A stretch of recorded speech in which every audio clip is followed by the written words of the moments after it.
Winter possessed teeth that year, biting deep into the Montana high country long before the calendar turned. The snow had begun falling at noon, a relentless curtain of white that erased the horizon, and by dusk, the world was nothing but gray shadows and biting cold. Thorne stood in the doorway of his ranch house, a hand resting instinctively near the Colt peacemaker on his hip. He wasn't a rancher by trade, not originally. The land was his penance, the cattle his distraction. But the way he stood, balanced and ready, betrayed the gunslinger he had been. He watched the ridge, his eyes narrowing against the wind. Something was moving out there. It wasn't a horse. It wasn't a wolf. It was a silhouette, struggling against the drifts. Thorne watched the figure stumble, rise, and keep coming. As the shape drew closer, color bled through the monochrome landscape. It was a jarring, impossible splash of light pink. A woman was climbing his ridge in a light pink prairie dress, the hem ragged and wet, completely unsuited for a gentle spring rain, let alone a mountain blizzard. She didn't stop until she reached the porch steps. She was small, shivering so violently her teeth made a sound like dice in a cup. Thorne opened the door, blocking the heat with his broad frame. She looked up. She was Chinese, her features delicate, her skin pale as the snow around them. Her dark hair was plastered to her skull by melted flakes. She looked barely 20, her eyes wide with the terror of a rabbit facing a wolf, but she didn't run. "I am looking for work," she said. Her voice was thin, brittle as ice. Thorne stared at her. "Work?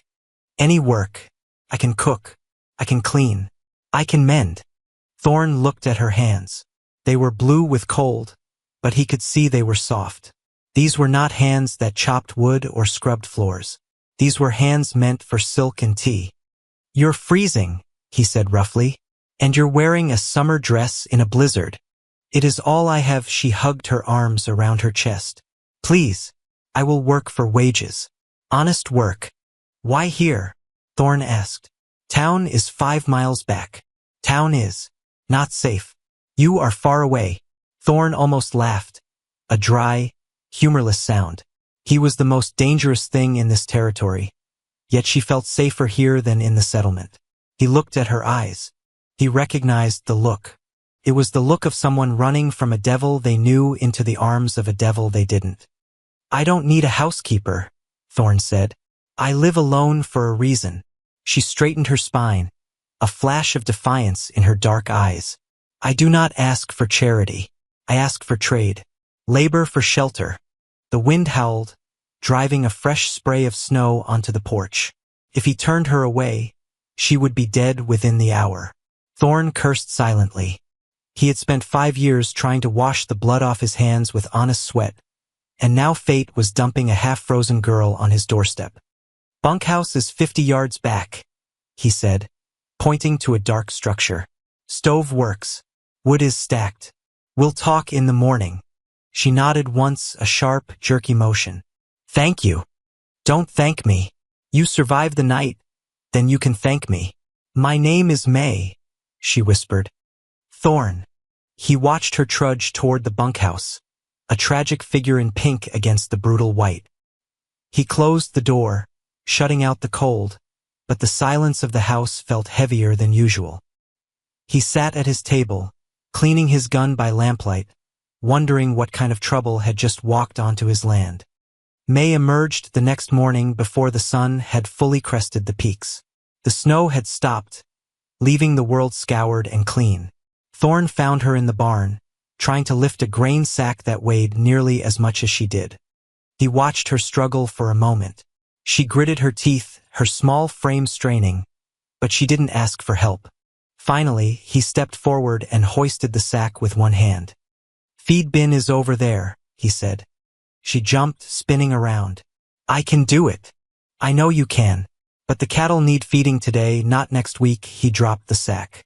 "You know how to handle stock." "No. But I learn quickly."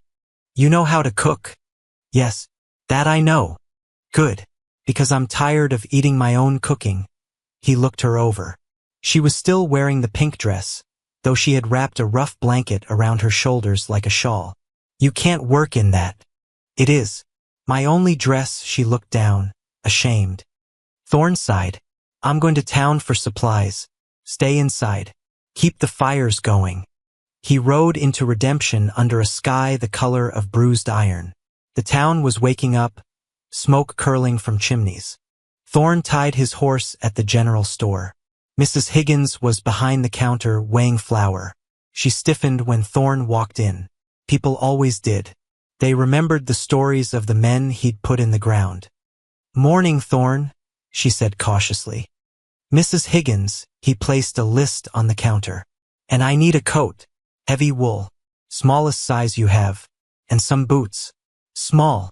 Mrs. Higgins raised an eyebrow. "You taken astray, Thorn? Hired help." "Help?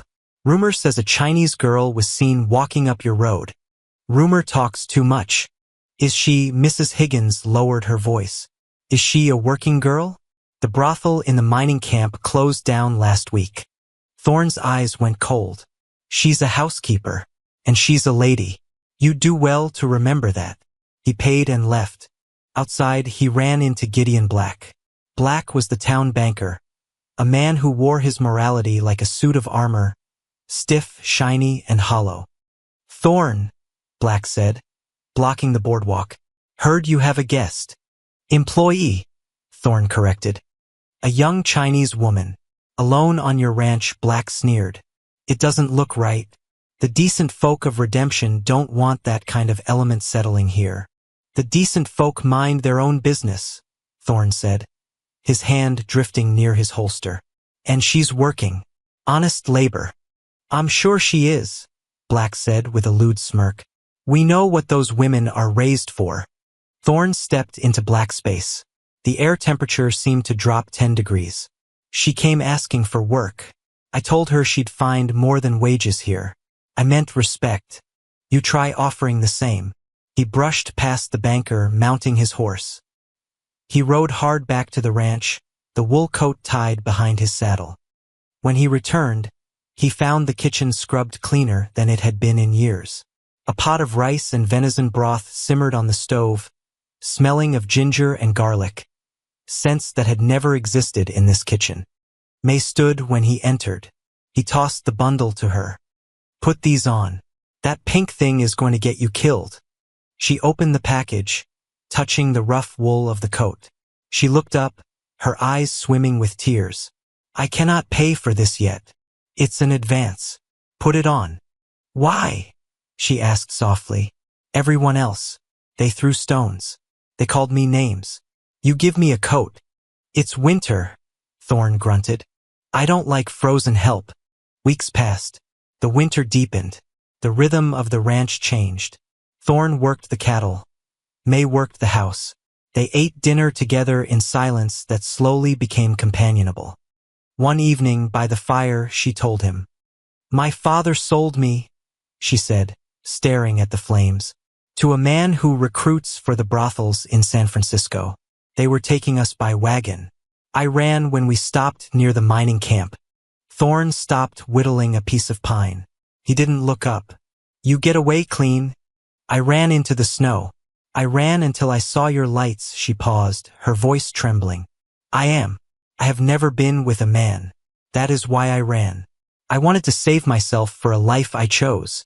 Thorn looked at her then. The pink dress made sense now. It was the costume of a doll intended for a shelf. The realization that she was a virgin, untouched and terrified, battling a Montana winter to keep her dignity, struck a chord in him he thought had rotted away. "You're safe here, May," he said.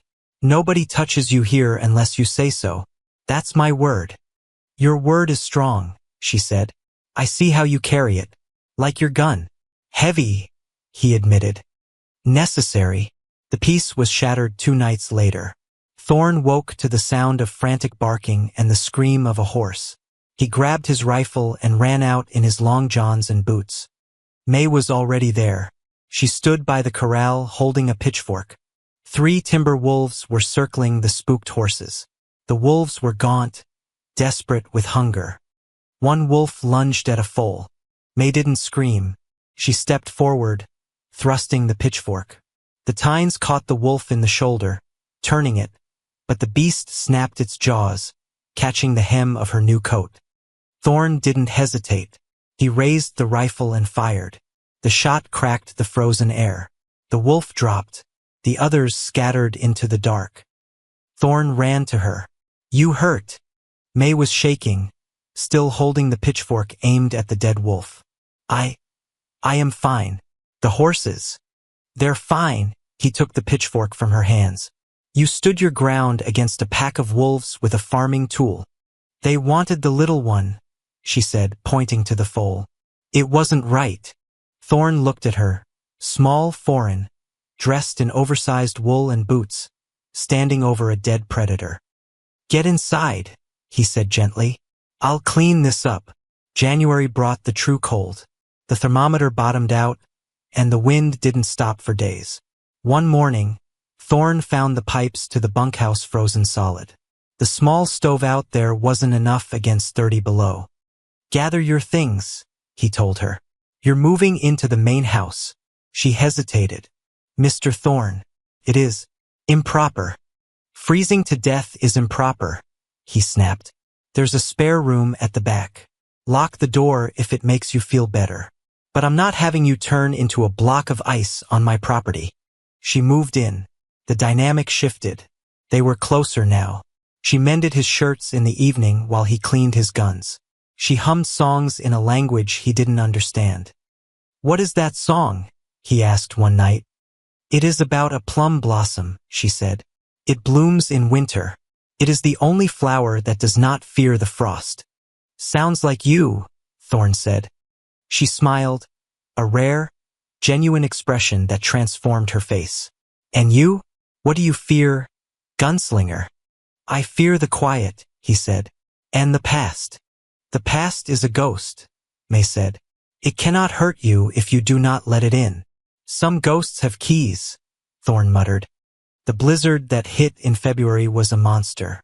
Came screaming down from the north, burying the world. Thorn realized too late that a drift had buried the gate to the south pasture. The herd was trapped in a box canyon, and if he didn't break a trail and get hay to them, they'd be dead by morning. "I'm going," he said, wrapping a scarf around his face. "I am coming with you," May said. She was already buttoning her coat. "No, it's too dangerous. You cannot drive the sled and cut the wire alone in this wind. You need hands." "May." "I am not asking." They fought the storm for 3 hours. The wind was a physical weight pushing them back. They reached the cattle, cut the wire, and dropped the hay. The animals were huddled together, coated in ice. On the way back, disaster struck. The sled hit a hidden rock. Thorn was thrown clear, but May was pinned for a second before the sled slid sideways into a ravine. "May!" Thorn scrambled down the slope. She was lying in the snow. She tried to stand but cried out, "My ankle!" Thorn didn't waste time. He scooped her up. The horses had spooked and run off. The ranch house was 2 miles away, invisible in the whiteout. But the line shack, a small emergency shelter, was closer. "Hold on!" he roared over the wind. He carried her for a mile, his lungs burning, his legs turning to lead. When he kicked open the door of the line shack, he practically fell inside. He got the fire started with shaking hands. May was pale, her lips blue. The cold had seeped deep. "We have to get warm," he said. "May, listen to me. We have to share heat." She looked at him, fear warring with trust. She nodded. He kept his word. They lay under the moldy blankets, fully clothed, wrapped together. He held her simply to keep her alive. He felt the delicate beat of her heart against his chest. He felt how small she was and how fierce. "You are warm," she whispered into his shoulder. "Just stay awake," he commanded softly.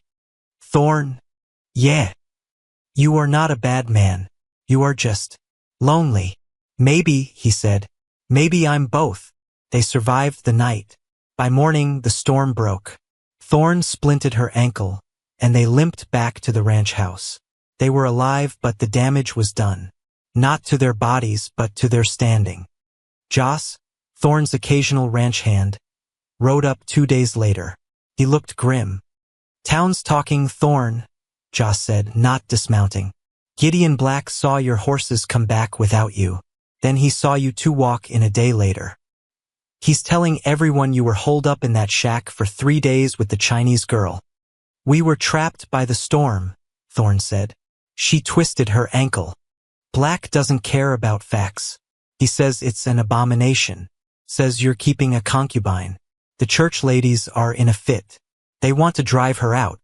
"Let them try," Thorn said, his hand twitching. "They're holding a town meeting on Sunday. Black is calling for a vote to remove undesirable elements from the valley.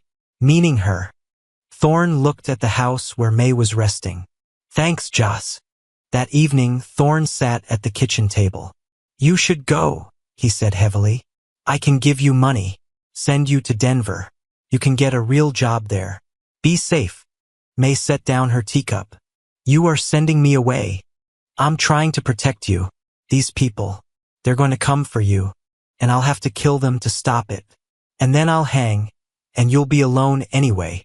May stood up, wincing on her bad ankle. "I ran from men who wanted to own me. I ran from men who wanted to use me. I walked through a blizzard to find a place where I could stand on my own 2 feet. I will not run because of gossip. It's not just gossip, May. It's hate." "Then we face it," she said. "You said I found more than wages here. You said I found respect. Was that a lie?" Thorn looked at her. He saw the pink dress she had arrived in, hanging dried and clean on a hook by the door, a symbol of the fragile, foolish hope she had carried up that ridge. And he saw the woman standing before him now, strong as steel. "No," Thorn said. "It wasn't a lie." Sunday morning. The church in Redemption was full. Gideon Black stood at the pulpit, his voice booming with righteous indignation. "We must protect the moral fabric of our community," Black shouted. "We cannot allow our valley to become a den of sin. This gunslinger and his heathen woman." The doors at the back of the church flew open. Thorn walked in. He wasn't wearing his ranch clothes. He was dressed in black, his dust coat swept back to reveal the colt on his hip. He looked like the reaper he used to be. But he wasn't alone. May walked beside him. She wore the heavy wool coat, her head held high, limping slightly but supported by his arm. The congregation went silent. Thorn walked down the center aisle, the sound of his boots like hammer strikes on a coffin lid. He stopped in front of the pulpit and stared up at Gideon Black. "You have something to say about my household, Gideon?" Thorn asked. His voice wasn't loud, but it carried to the rafters. "Thorn," Black stammered, "this is a house of God. You have no business bringing." "I have every business," Thorn interrupted. "You're standing here judging a woman you don't know. You call her names. You question her virtue." Thorn turned to face the crowd. This woman walked through a blizzard in a summer dress to find honest work. She faced down a wolf pack to save a foal. She worked herself to the bone to help me keep my stock alive during the storm. She has more courage in her little finger than this whole town has in its collective spine. He looked back at Black. "And as for her virtue, she is a maiden. She is untouched, which is more than I can say for the company you keep, Gideon, considering I saw you leaving the mining camp brothel 3 months ago." Gasps rippled through the room. Black turned a brilliant shade of purple. "That is a lie." "Is it?" Thorn stepped closer, his hand resting on his gun. "You want to call me a liar, Gideon? You know what happens when men call me a liar." Black shrank back. The silence stretched, tense and brittle. "May is not my concubine," Thorn said, his voice dropping to a rumble. "She is my partner. And as of this morning," he pulled a folded paper from his pocket. "She is my wife." He held up the marriage license they had signed with the circuit judge an hour before. "So," Thorn said, "any man here who has a problem with Mrs. Thorn can take it up with me. Right now." No one moved. Mrs. Higgins in the back row started to clap. Slowly, a few others joined in. Ranchers who knew what winter was like. Men who respected grit more than gossip. Thorn offered his arm to May. Let's go home. They walked out into the sunlight. Spring came late to the high country, but when it arrived, it was glorious. The valley turned a shocking green, and the creek ran clear and cold. Thorn stood on the porch, watching the sunset. He felt a hand on his arm. May stood beside him. She wasn't wearing the wool coat anymore. She was wearing a simple, practical dress of blue cotton, but she had tied a strip of the old pink fabric around her hair like a ribbon. They are still talking, May said softly. Let them talk, Thorn said.